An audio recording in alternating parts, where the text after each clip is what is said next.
2026-এর 12ই ফেব্রুয়ারি শুধু জাতীয় নির্বাচন অনুষ্ঠান হয় নাই, একটা গণভোট নির্বাচন হয়েছে।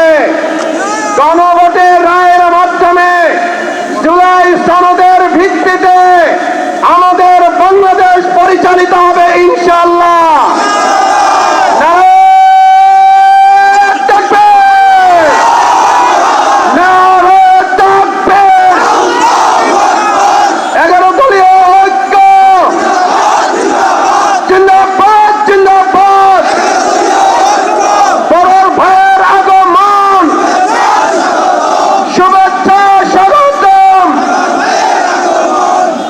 সংগ্রামী ভাই এবং বন্ধুগণ, আমাদের মাঝে ইতিমধ্যে এসে উপস্থিত হয়েছেন বাংলাদেশ জামায়াত ইসলামীর সংগ্রামী সেক্রেটারি জেনারেল, গত জুলাই আগস্ট আন্দোলনের অন্যতম সিপাহসালার, বিগত 15 বছর জেল জুলুম নির্যাতনের অধিকাংশ সময় যিনি জেলখানায় অতিবাহিত করেছেন, সংগ্রামী জননেতা, মজলুম জননেতা জনাব অধ্যাপক মিয়া গোলাম পরোয়ার।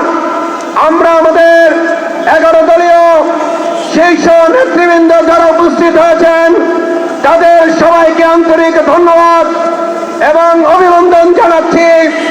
আপনারা যারা ইতিমধ্যে উপস্থিত হয়েছেন, আমরা আর কিছুক্ষণের মধ্যেই সালাতুল আসরের নামাজ শুরু হবে।